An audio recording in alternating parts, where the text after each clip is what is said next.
Okay, let's get into this. This is a proof of concept video. I initially wanted to make a plane tracker using a off-the-shelf camera system, and in this case I chose a Hikvision DS-2D E4A320IW-DE. Originally I had chosen a Hikvision DS-2D F6236 V-AEL. I actually didn't choose it. I accidentally bought one. There's a previous video about that. The setup for this is the camera is upside down, pointing up. The camera is set to center mode, and it is aimed at a section of the sky where airplanes regularly fly over on their approach to the airport they're going to land at.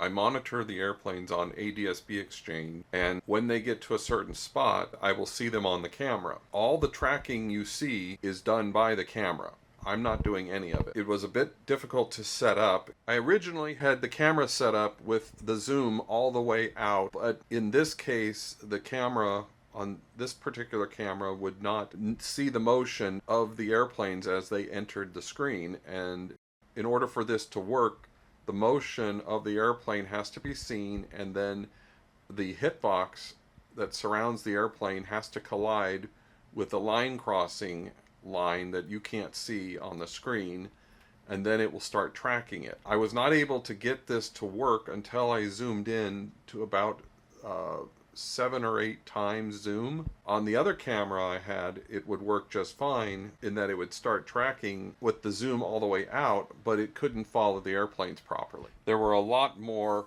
settings than that. I had to turn the sensitivity of motion detection all the way up. I had to turn the line crossing detection all the way up. I had to turn the percentage of the size of an object on the screen all the way down to 0. Even then it was still a problem. One thing you'll notice around the airplanes is a square that's clearer, and that seems to be an artifact from the AI, or whatever you want to call it, that is tracking the airplane. Okay, let's follow one of these trackings. The airplane comes on the screen, it is sensed, it will cross a line now. It starts tracking it. It zooms in because I can tell it how far to zoom in, and it will zoom in, but if it has a problem with the focus, it zooms out. Unfortunately, sometimes it gets the focus all completely wrong. If it's a good track, it will zoom in and it will hold it, and it holds it very steady. I could never track this manually this well. And it'll get to a certain point where it'll either quit tracking, or I will tell it to stop track. That's one thing I can do. The aircraft you see are flying an approach to the airport. They are all within about 7,000 to 8,000 feet. The height varies. Their track, east and west, is almost right on every time. On the map on ADS-B Exchange, they cross the same point almost perfectly. They fly down to where the airport is. They then do a left turn and basically land. The problem with this setup is that at certain times of the day, they change something about the approach, and they no longer fly over my house inbound. Sometimes they will fly outbound over my house. And I don't think it has anything to do with wind, because on the days that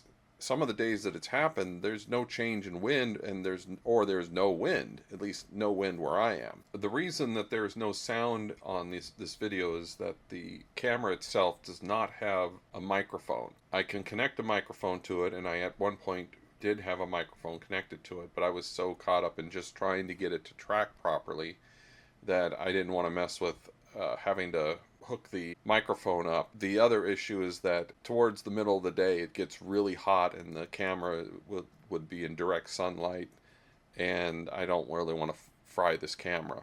Anyways, that's it. Thanks for watching.